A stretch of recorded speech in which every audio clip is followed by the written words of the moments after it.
জান্নাতীরা যখন জান্নাতের ভিতরে প্রবেশ করবে, আল্লাহ পাক রব্বুল আলামিনের ফয়সালা হয়ে গেল। আল্লাহ পাক রব্বুল আলামিনের ফয়সালা হয়ে গেছে গো। জান্নাতীরা জান্নাতের দিকে, জাহান্নামীরা জাহান্নামের দিকে। এক পর্যায়ে যখন জান্নাতীরা জান্নাতের দিকে রওনা দেওয়া শুরু করলো, আল্লাহ পাক রব্বুল আলামিন জান্নাতীদের জন্য এত নাজ নিয়ামত, এত ভোগ বিলাসের জায়গা রাখছেন, সে জীবনে কখনো চোখেও দেখে নাই, কখনো সে কানেও শুনে নাই। শুধু দুনিয়ার বুকে উলামায়ে কেরামের মুখ থেকে শুনছে জান্নাত কেমন হবে। জান্নাতের বিবরণ উলামায়ে কেরাম দিয়েছেন, বলেছেন, হাদিসের ভিতরে আসছেন। জান্নাতীরা যখন জান্নাতের ভিতরে ঢুকিয়া গেল, প্রত্যেকটা জান্নাতীরা যখন জান্নাতের ভিতরে ঢুকিয়া যাবে, তাদের চেহারাটা পরিবর্তন হয়ে যাবে। আল্লাহ পাক রব্বুল আলামিন এত নিয়ামত রাখছেন, এত নাজ নিয়ামত রাখছেন, এত সুন্দর সুন্দর জিনিস রাখছেন, তারা দেখে আম্মুখ হয়ে যাবে। তারা দেখে তাদের অন্তরটা এমন অস্থির অস্থির ভাব শুরু হয়ে যাবে।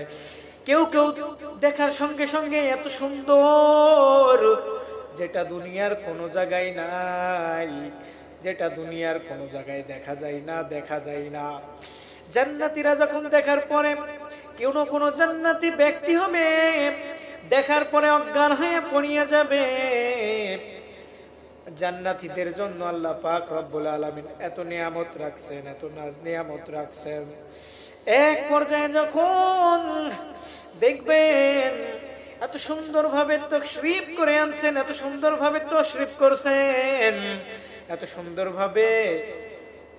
সুন্দরভাবে বয়ানগুলো করছেন, দেখবেন আপনি যখন তাবলীগে যাবেন, তাবলীগে বলা হয়, তাবলীগের ভাষায়, তাবলীগের বয়ানের ভিতরে বলা হয়, জান্নাতীরা যখন জান্নাতের ভিতরে চলিয়া গেল, তারা যখন জান্নাতের ভিতরে চলিয়া গেল, আল্লাহ রাব্বুল আলামিন ডাক দিয়ে বলে, মুমিন, আমি আল্লাহ রাব্বুল আলামিন বলেছিলাম তোর জানমাল আমি কিনা নিচ্ছি, জান্নাত তোরে দিয়া দিছি রে মুমিন, নাও নাও, জান্নাতের ভিতরে আগাইতে থাকো, আগাইতে থাকো, আর দেখো।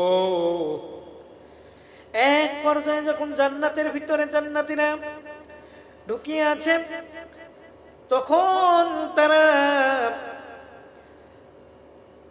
ক্ষুধা লেগে যাবে, ক্ষুধা লেগে যাবে, ভিতরে চিন্তা চেতনা হয়ে যাবে। এত নাজ নিয়ামত দেখলাম, এত চিজ দেখলাম, ক্ষুধা লেগে গেছে।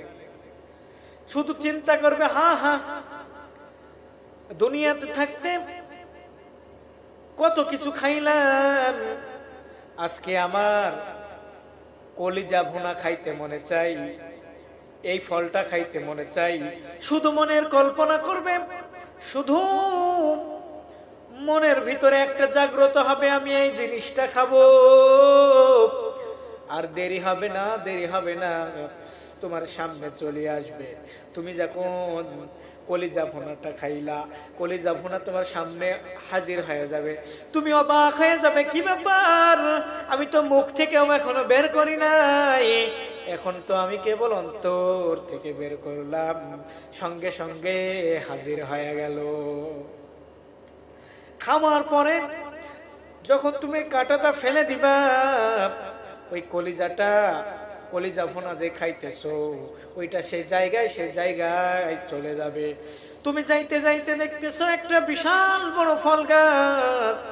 এই মুমিন, সুবহানাল্লাহ বললে কেমন লাভবান হওয়া যায়, আলহামদুলিল্লাহ বললে কেমন লাভবান হওয়া যায়, আল্লাহু আকবার বললে কেমন লাভবান হওয়া যায়।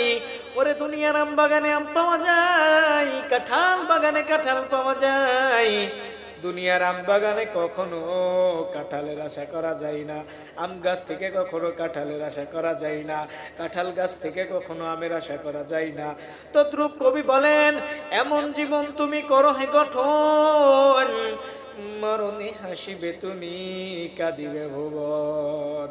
এমন জিন্দেগি যদি গঠন করতে পারো, এমন জিন্দেগি যদি তুমি গঠন করে চলতে পারো, ইমানের হালতে যদি মরতে পারো, ইমান নিয়া যদি মরতে পারো, ওই জান্নাতের নাজ নিয়ামত তোমাকে আল্লাহ রাব্বুল আলামিন দিয়া দিবে। আল্লাহ রাব্বুল আলামিন জানায় দিলেন, মুমিন তোর কোনো দুনিয়াতে ভয় নাই, আখিরাতে কোনো পেরেশানি নাই। আমি আল্লাহকে যারা রব বলে মানছো, আমি আল্লাহকে যারা রব বলে স্বীকার করছো, শিরিক মুক্ত ইবাদত করছো, শিরিক মুক্ত আমল করছো, যার আমলের ভিতরে কোনো ভেজাল নাই, যার আমলের ভিতরে কোনো সুদ নাই, যার আমলের ভিতরে মিথ্যা নাই, যার আমলের ভিতরে কোনো মুনাফিক নাই, যার আমলের ভিতরে গীবত নাই, আল্লাহ রাব্বুল আলামিন মায়া কইরা মোহাব্বত কইরা তার আমলগুলোকে এক জায়গায় জমা কইরা রাখে। আর মরার পরে আল্লাহ রাব্বুল আলামিন ডাক দিয়া বলে, ওরে ফেরেশতার জ্বালাস না, কষ্ট দিস না। সংক্ষিপ্ত আলোচনা, আমার বান্দা দুনিয়াতে অনেক কষ্ট করছে, আমার বান্দা দুনিয়াতে অনেক মুসিবতে ছিল, আমার বান্দা দাড়ি রাখার কারণে কত কত ফ্যাসাদ, টুপি রাখার কারণে কত মানুষ গালু দিয়েছে, লম্বা জামা পরার কারণে কত মানুষ হাসাহাসি করছে। ও ফেরেশতা, আর জ্বালাস না, তাকে ঘুম পাড়ায়া দে।